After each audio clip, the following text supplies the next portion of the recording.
Sekarang itu justru kebablasan. Saking pengennya mengaji dengan irama, dibuatnya irama pop, irama DJ. Tahu ya Bapak Ibu ya? Sekarang lagi trending tuh. Ahmad Dhani baca Al-Fatihah dengan apa namanya itu? Dengan irama popnya itu. Kemudian DJ perempuan itu yang pakai jilbab, lengan pendek, celana pendek. Dia buat DJ. Dimainkan dulu DJ, baru dia a'udzubillahi minasyaitonirrajim, dihidupkan lagi, bismillahirrahmanirrahim, dihidupkan lagi. A'udzubillahi minasyaitonirrajim. Kemudian ada juga yang pakai biola, ngaji pakai langgam Jawa tapi diiringi dengan alat musik biola.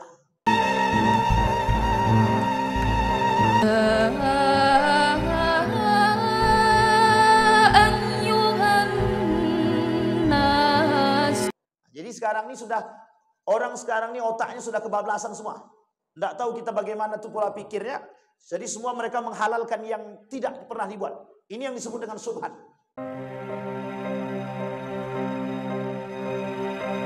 Assalamualaikum warahmatullahi wabarakatuh.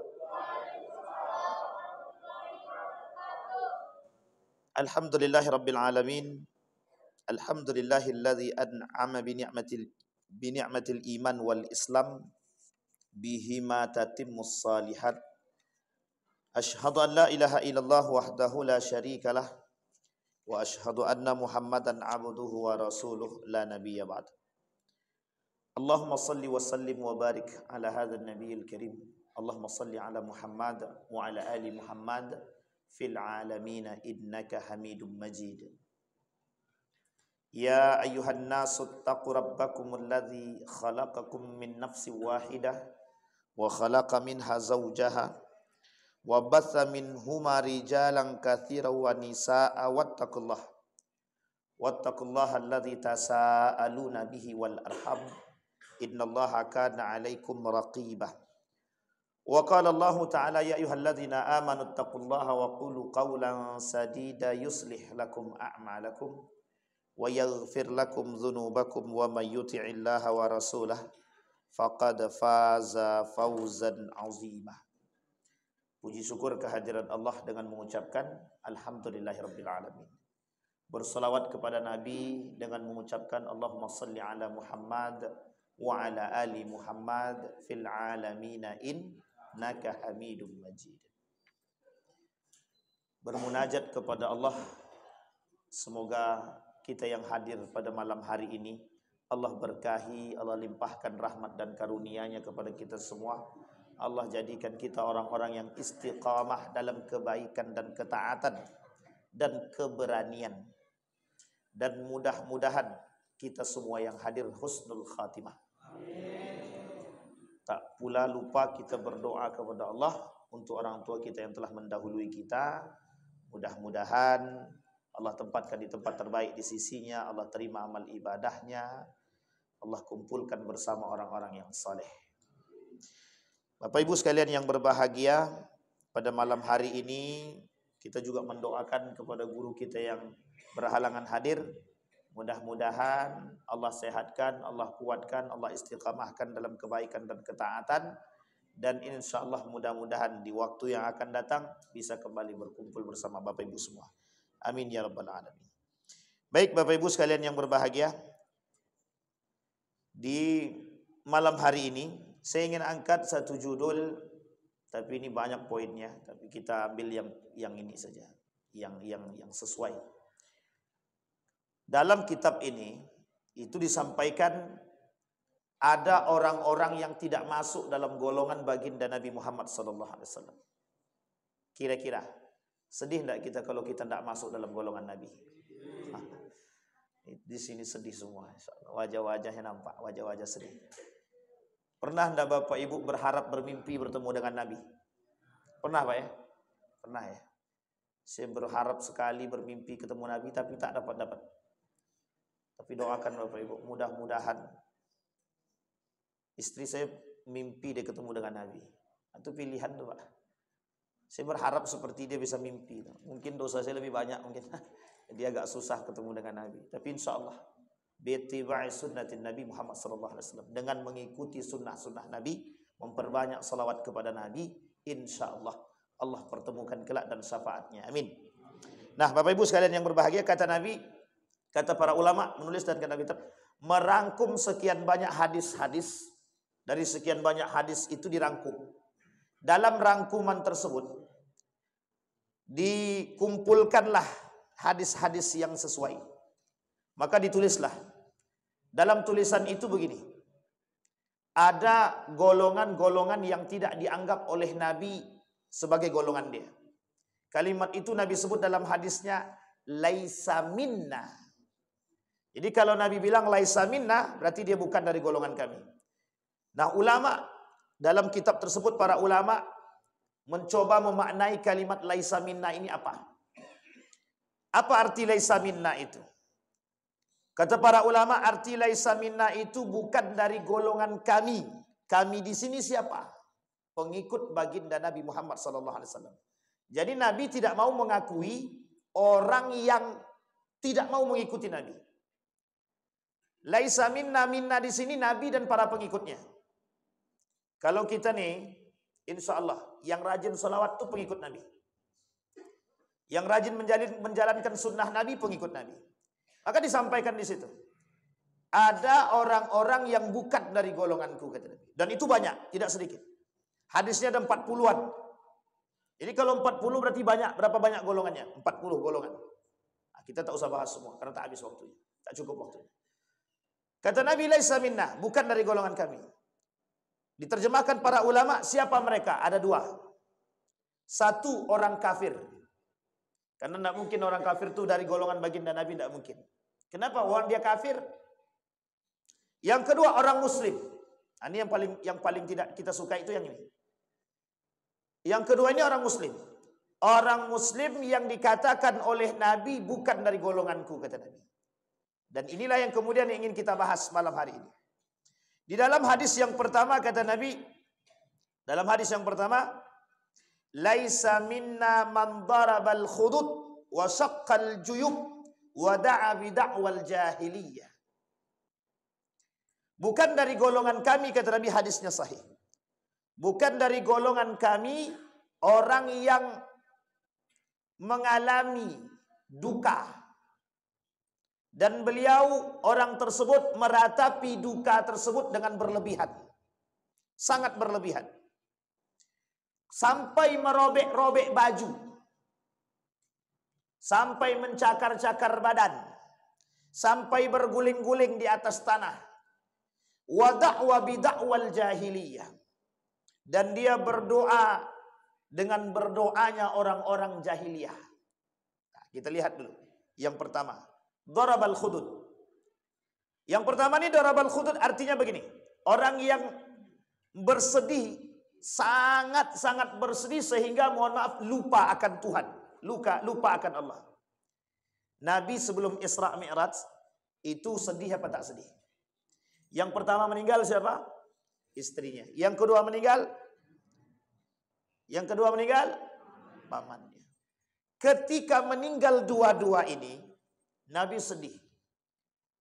Dalam surat yang lain Nabi sampaikan, Allah sampaikan, alam nasrah laka sadrak.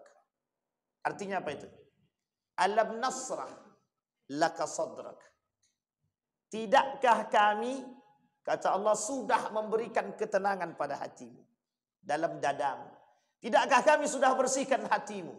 Tidakkah kami sudah berikan ketenangan pada dirimu? Alam nasrah laka sadrak. Wa wada'na laka dzikr. Fa inna ma'al usri yusra. Sesungguhnya dalam setiap masalah itu mesti ada solusi. Ada kesusahan, ada kemudahan.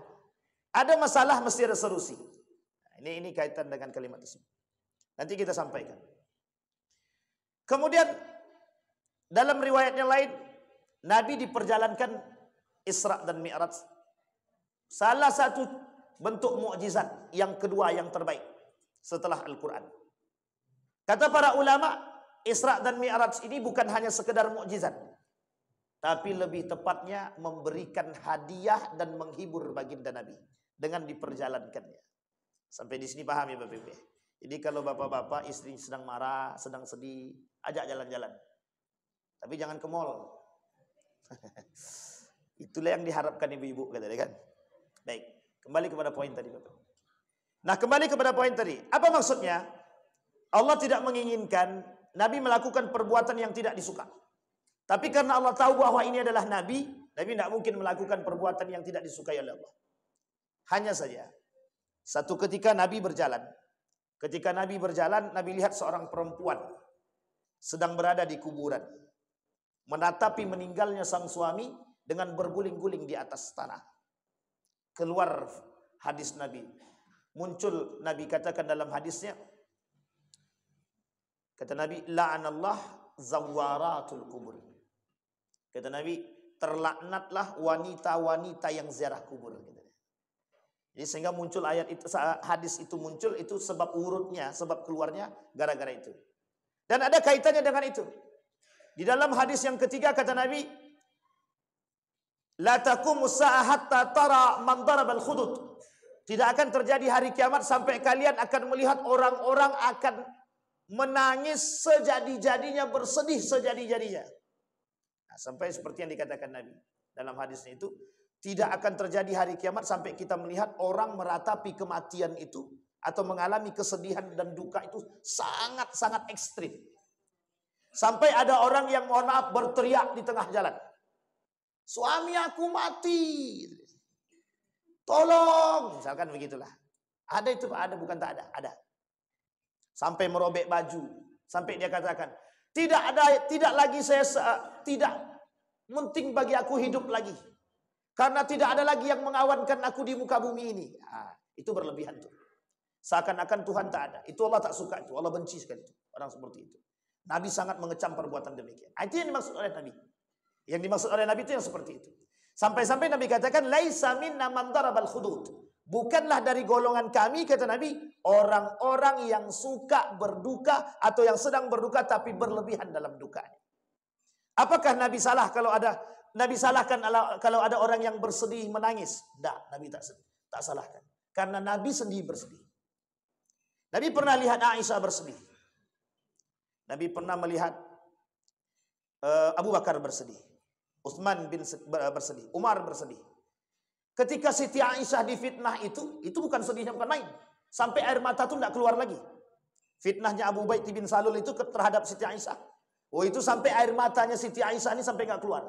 Hanya saja Siti Aisyah tidak berguling-guling. Tidak mencium kaki Nabi. Sangat tidak melakukan perbuatan yang tidak disukai oleh Islam. Karena Siti Aisyah sadar bahwa Siti Aisyah masih punya Allah. Sampai-sampai ketika surat itu turun, surat An-Nur ayat 1 sampai 9 turun. Apa kata Abu Bakar? Berterima kasihlah kepada Nabi Muhammad yang telah membebaskan. Dari permintaan dia, Allah membebaskan masalahmu. Apa jawaban Siti Aisyah? Aku tidak akan berterima kasih kepada Muhammad. Aku berterima kasih kepada Allah. Coba. Itu Nabi gitu kan. Karena dia tahu yang membebaskan itu bukan Nabi Muhammad. Yang membebaskan itu Allah. Dalam surat itu Pak, itu tentang penghinaan dan pelecehan terhadap wanita-wanita solehah. Jadi Bapak Ibu laki-laki kita semua ini, haram bagi kita nih, kalau ada perempuan berjilbab, bercadar, baik dia, kita lihat, jangan pernah caci maki. Bahkan tak baik pun kita tak boleh caci maki. Itu kalimat itu Allah turunkan. Ketika ada orang yang melecehkan Siti Aisyah, ayat itu kemudian untuk semua. Bukan hanya untuk Aisyah saja. Awal turun memang untuk Siti Aisyah. Tapi kemudian dipakai untuk semua. Hikmahnya untuk semua. Sampai Nabi saja ditegur oleh Allah. Dibebaskan masalah kasus tersebut. Karena Aisyah tahu, seberat apapun yang dialami, dia masih punya Allah. Maryam, kurang berat apa Pak? Hamil tanpa suami. Sekarang Bapak Ibu lihat, ada enggak orang hari ini hamil tanpa suami? Banyak. Perbedaannya satu saja. Kalau Maryam hamil tanpa suami, ya kan? Kalau perempuan sekarang hamil tanpa suami juga. Perbedaannya Maryam tidak pernah disentuh, perempuan sekarang marriage by accident. Bahkan ada yang nggak nikah itu, hamil duluan, nggak nikah dia, digugurkannya. Itu lagi tren sekarang. Jadi lagi tren sekarang itu orang sudah hamil dia, jadi langsung diguburkan. Apa namanya? Abakalaha. Ini adalah guru. Apa namanya itu? Ana Iyusuke. Astagfirullah wa atubu ilaih. Kemudian kalimat selanjutnya syaqqal juyub. Sampai dia merobek-robek bajunya. Yang tidak diinginkan oleh Nabi itu adalah berlebihan. Ingat kalimat ini berlebihan. Bapak Ibu bersedih silakan, memecah gelas jangan, menumbuk dinding jangan, menumbuk lemari jangan, menyakiti badan jangan, tak makan seumur hidup jangan. Apalagi? Pecahkan piring jangan. Apalagi kalau piring tetangga yang kita pecahkan jangan. Apalagi sudah rumah ngontrak, kemudian berkelahi suami istri, dihancurkannya rumah orang itu tadi. Itu penjara itu Pak. Penjara. Jadi yang maksud Nabi, jangan kalian berlebihan. Tapi kalimat yang ketiga itu, Nabi katakan mereka berdakwah, berdoa kepada Allah dengan dakwal jahiliyah. Seperti doanya orang jahiliyah. Ini yang perlu kita garis bawahi. Gimana doanya orang jahiliyah? Ya Allah, aku sudah sakit hati sekarang. Pokoknya aku tak mau tahu kau hancurkan dia. Itu namanya dakwal jahiliyah. Berdakwah, berdoa kepada Allah tapi dengan nafsu. Berbeda ketika kita dalam kondisi yang terbaik. Bolehkah seorang muslim mengajukan doa kepada Sang Pencipta untuk menghancurkan saudara muslim yang lain? Sebagian ulama mengatakan tercela, perbuatan tercela. Ustaz, aku sudah disakiti sama dia Ustaz. Aku berdoa kepada Allah. Ini orang doanya orang doaul mazlum mustajab. Kan begitu. Doanya orang yang terzolimi itu kan pasti mustajab. Jadi karena dia manfaatkan itu. Karena saya terzolimi Ustaz, saya berdoa Ustaz. Pokoknya semoga keluarga dia hancur. Itu tidak boleh Bapak Ibu. Tidak boleh. Tidak boleh kita berdoa yang tidak baik untuk saudara-saudara kita. Tapi dia sudah berdoa, sudah menghancurkan rumah tanggaku Ustaz. Apakah doa itu harus untuk yang tidak baik? Kita berdoa yang tak baik itu jarang Allah kabulkan. Bahkan Allah tidak mau kabulkan. Nah, itu yang hadis yang pertama. Sangat dibenci oleh Nabi. Bahkan Nabi mengatakan bukan dari golonganku orang yang bersedih, berduka, tapi mereka berlebihan dalam sedihnya, berlebihan dalam amarahnya, berlebihan dalam dukanya, sampai tak mau makan, sampai mengatakan lebih baik aku mati daripada harus hidup sendirian, dan lain sebagainya. Bapak Ibu, itu sudah salah perbuatan itu. Maka kuncinya as-sabru, bersabar. As-sabru minal iman. Sabar itu bagian daripada iman. Makanya Allah katakan wasta'inu bis-sabri was-salah. Kalian kalau punya masalah, kata Allah, sabar, datang kepada Allah. Apapun itu masalahnya, mesti ada solusinya setelahnya. Baik. Kemudian hadis yang kedua, orang yang tidak masuk dalam golongan baginda Nabi Muhammad SAW. Laisa minna man lam yataghadna bil Qur'an. Bukan dari golongan kami siapa yang mengerti ilmu Al-Quran, ilmu tajwid, pandai membaca dengan irama, tapi mereka tidak menggunakannya, mereka tidak mengaplikasikannya, mereka tak menggunakan tajwid, ilmu tajwid dalam baca Qur'annya, bukan dari golongan kami. Uniknya, sekarang itu justru kebablasan.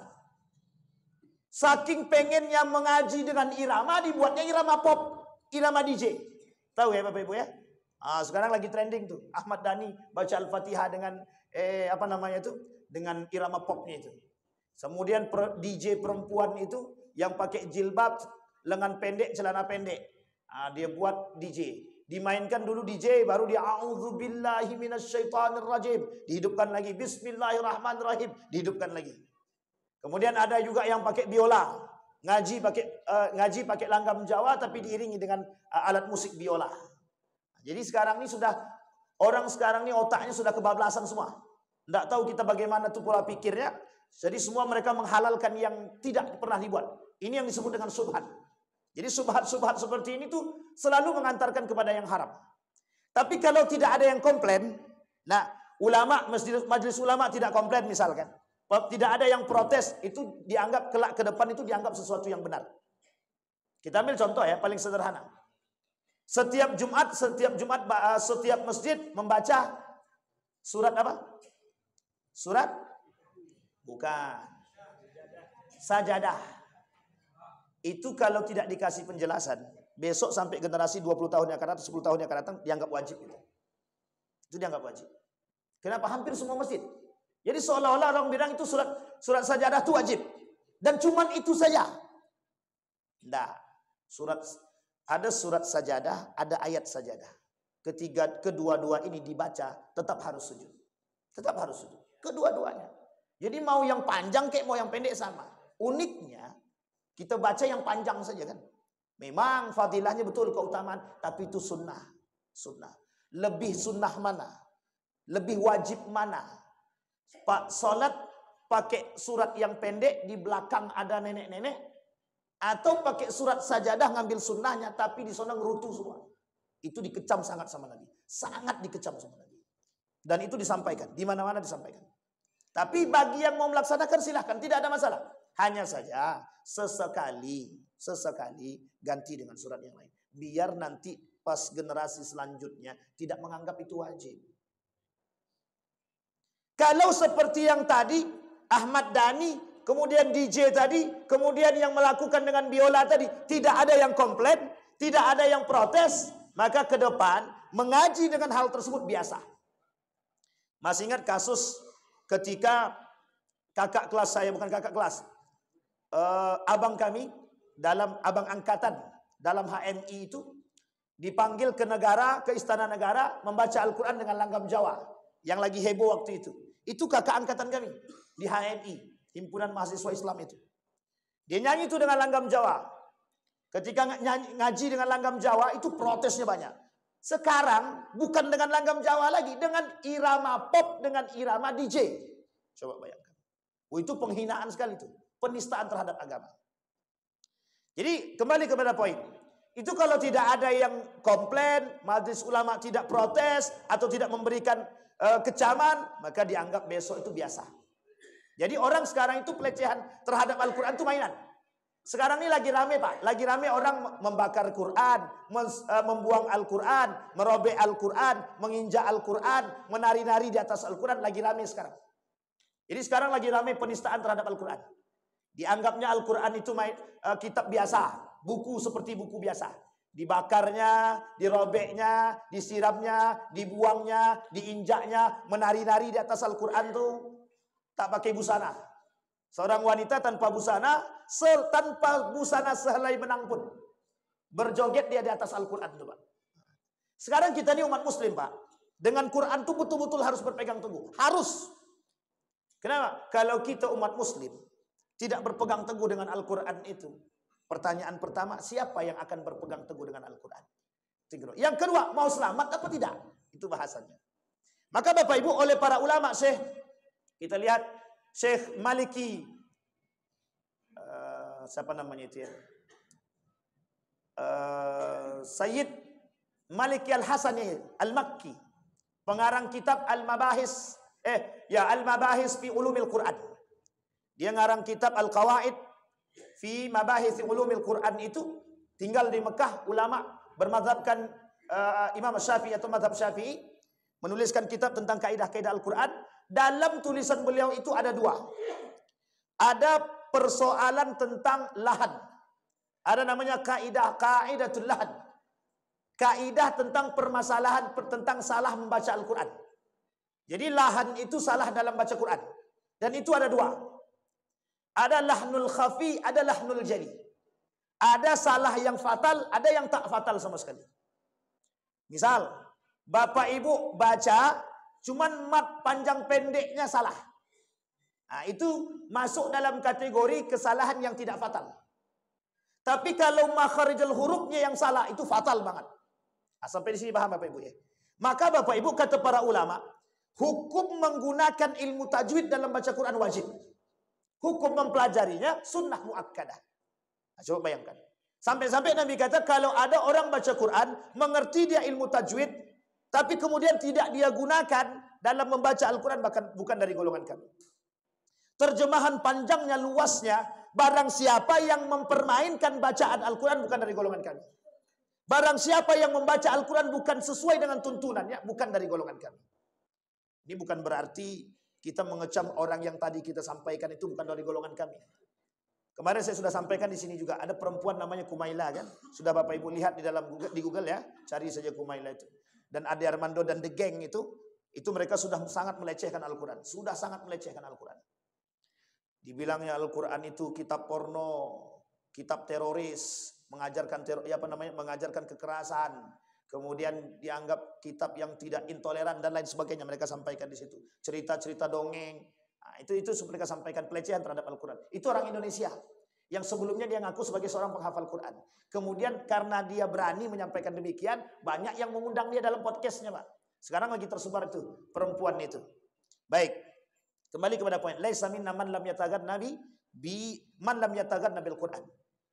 Jadi Bapak Ibu, kalau kita punya ilmu di akhir zaman ini kata Nabi, orang punya ilmu tapi tidak menampakkan ilmunya, maka dia bukan dari golongan Nabi juga.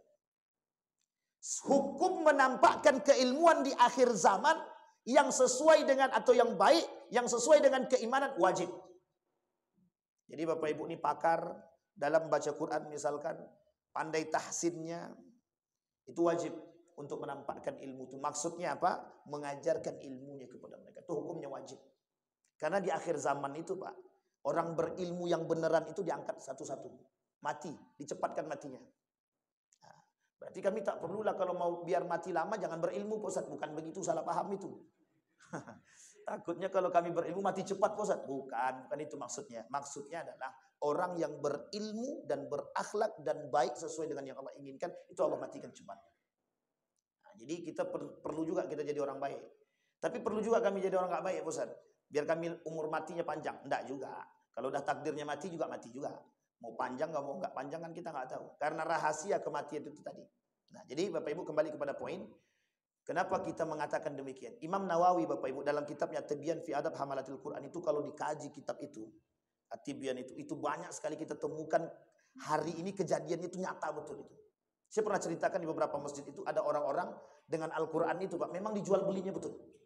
Karena dia hafal Quran, itu dia perjualbelikan. Aku sudah hafal 30 juz. Aku belajar ini bertahun-tahun. Kau hargai aku cuma 2 juta. Ah, coba bayangkan. Itu penghinaan terhadap Al-Quran itu. Artinya mengukur dunia itu dengan mengukur Al-Quran itu, akhirat itu dengan dunia. Sekarang Bapak Ibu bayangkan tuh. Ada orang berilmu, mohon maaf ya, jangan tersinggung. Ada orang berilmu. Kemudian ada orang yang mengundang dia untuk datang dalam konteks keilmuan dia. Dia sampaikan demikian, itu beda tipis dengan orang yang tadi itu. Itu yang disebut oleh Ali bin Abi Thalib itu ulama dunia. Ulama dunia gitu dia. Ulama dunia. Dan itu ada. Kata Imam Nawawi itu menukil daripada atau mensyarah daripada hadis baginda Nabi liyusiba. Dengan ilmu itu liyusiba minhud dunia, untuk mengambil dunia. Nah, Bapak Ibu sekalian yang berbahagia, kembali kepada hadis selanjutnya kata Nabi di dalam Al-Quran, di dalam hadis Nabi tentang hadis qudsi itu, ada orang-orang yang mempelajari Al-Quran itu memang bukan untuk Allah. Yang membaca Al-Quran itu bukan untuk Allah itu ada. Tapi untuk dipanggil qori. Nah, ini saya tidak ada kaitannya dengan MTQ ya. Perlombaan MTQ dan lain sebagainya. Hanya saja, ini garis bawah buat kita semua. Hanya saja setiap orang tua yang punya anak yang mengikuti perlombaan MTQ, tolong bersihkan hati anak-anak. Hari ini, jangan tersinggung, hari ini orang ikut lomba MTQ bukan untuk membersihkan hati, untuk unjuk gigi. Itu ya, dan itu disampaikan oleh Nabi di dalam hadis qudsinya. Fima qara'tal Qur'an, untuk siapa engkau baca Quran? Kata Allah, kata hamba tadi, qara'tul Qur'an fika, aku baca Quran itu untuk Allah. Kemudian apa kata Allah? Wa yaqulullahu ta'ala kadzabta wa taqulul malaika kadzabta. Allah dan malaikat bilang ente dusta. Qara'tal Qur'ana liyuqalu qari'an. Engkau baca Quran, engkau pelajari Quran biar engkau dipanggil qori, biar engkau dipanggil hafiz. Kau hafal Al-Quran 30 juz biar orang panggil Anda hafiz. Maka sekarang banyak orang pakai gelar Al-Hafiz. Saya kasih tahu Bapak Ibu, pertanggungjawaban di akhiratnya berat. Sangat-sangat berat. Hari ini lebih banyak orang yang hafal Quran ketimbang yang mengerti Al-Quran. Itu sangat-sangat. Hafal Quran nak, hafal. Berapa juz? 30 juz nak. Diumrohkan oleh salah satu travel. Diumrohkan oleh salah satu travel di Pekanbaru ini. Sampai sono ngapain? Sholat di kamar, main HP, telepon-teleponan dengan pacarnya di Indonesia. Nah, coba bayangkan. Itu hafal 30 juz. Saya bilang sama ownernya, besok jangan cari yang kayak gini lagi. Malu kita. Nah, coba bayangkan. Dan itu banyak Pak. Itu yang disampaikan oleh Imam Nawawi tadi.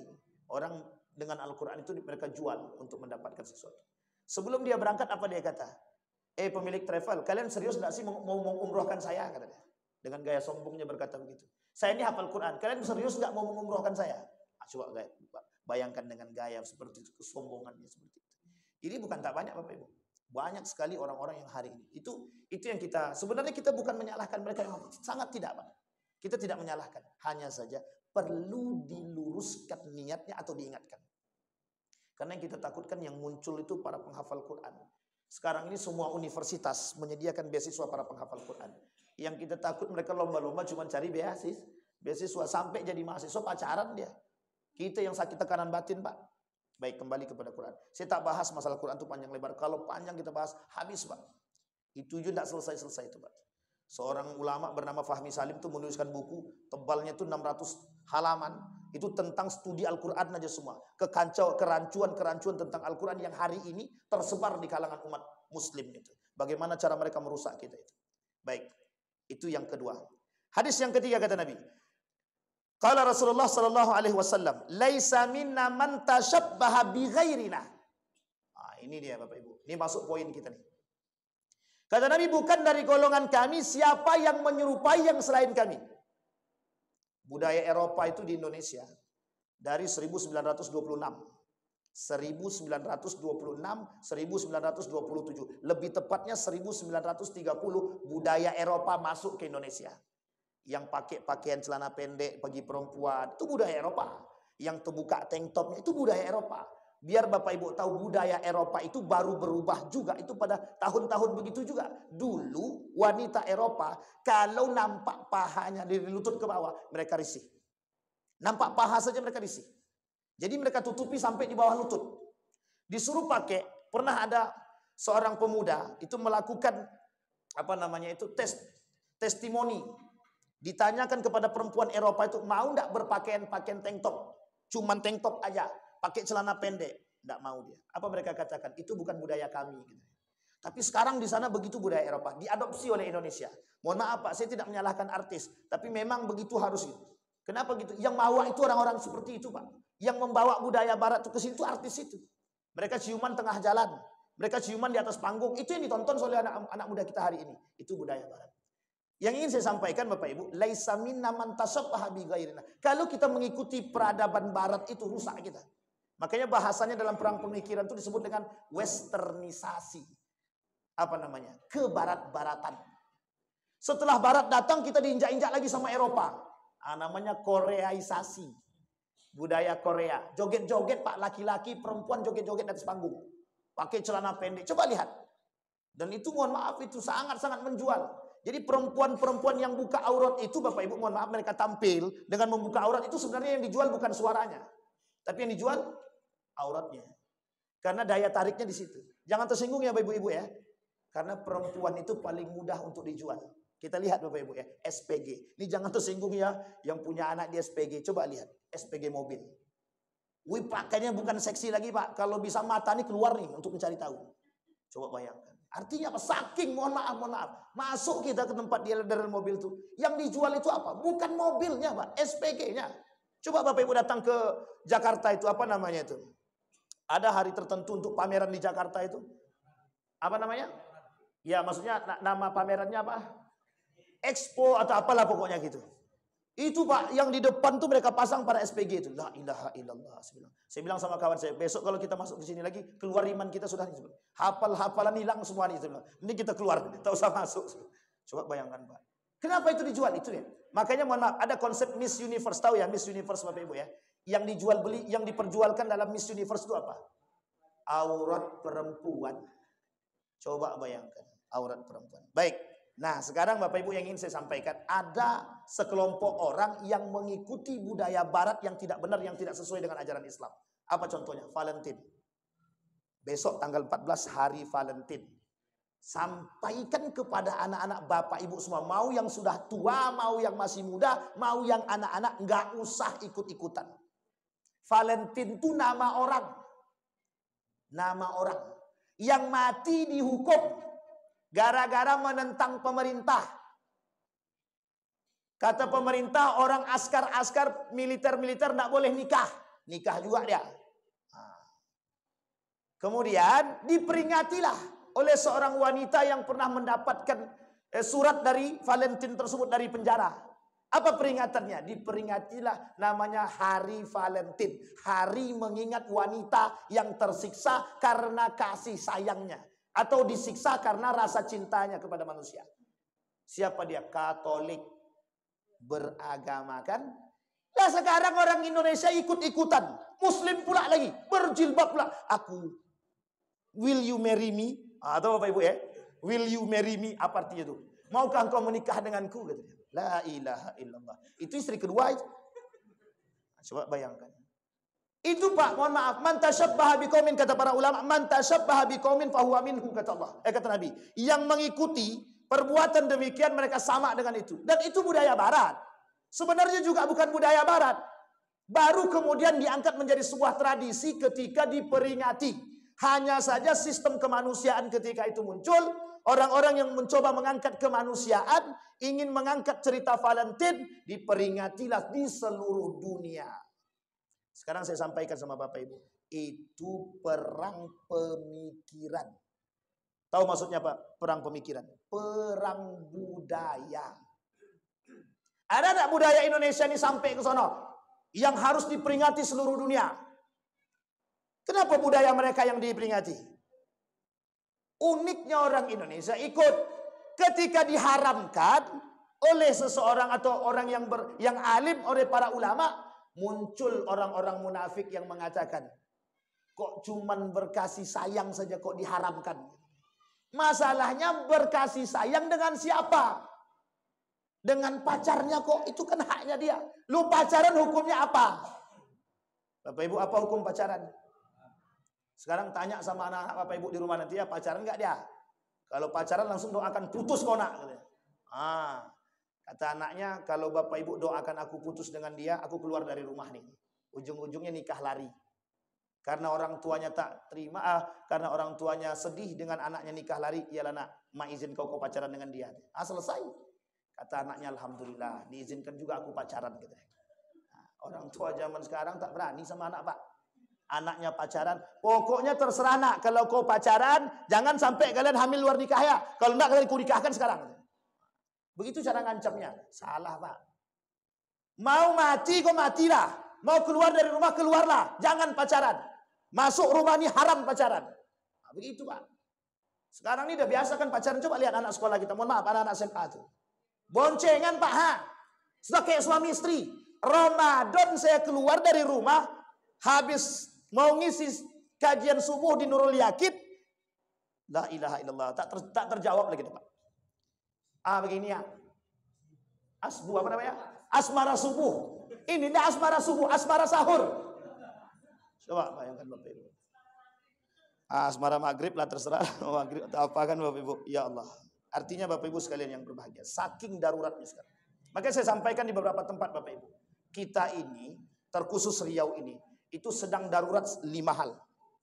5 hal kita daruratnya sekarang. Darurat narkoba, darurat minuman, darurat akhlak. Yang terakhir itulah darurat pacaran tadi, perzinahan itu tadi. Itu bukan darurat lagi tuh, dah darurat banget. Orang sekarang nggak punya rasa malu sekarang, dah nggak ada rasa malu, nggak ada rasa malu sama sekali. Urat malu putus, semua putus sekali sekarang. Nah itu Bapak Ibu. Dan perhatikan baik-baik. Apa yang diinginkan dari Valentine Days ini atau Hari Valentine ini? Ternyata yang diinginkan dari Hari Valentine ini cuma satu. Merusak daripada nilai-nilai keislaman.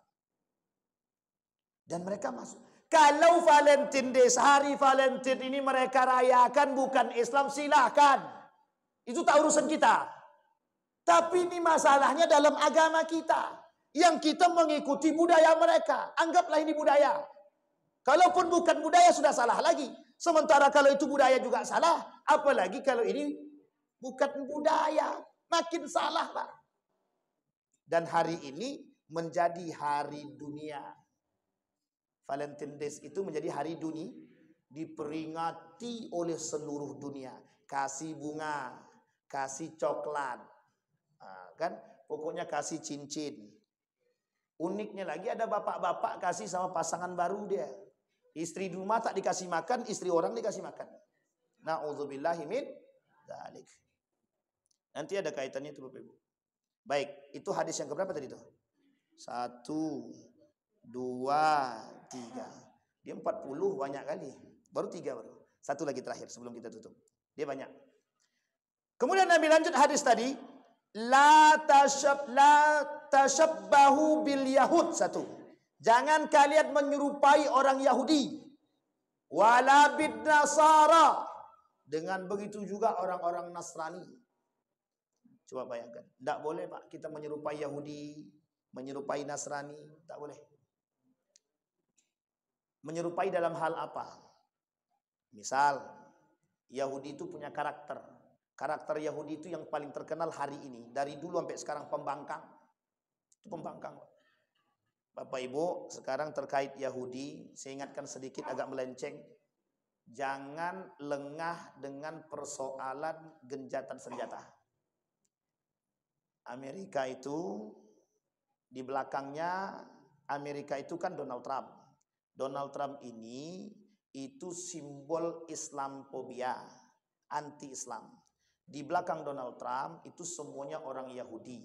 Semua orang Yahudi di belakang Donald Trump yang mendukung perjuangan Israel.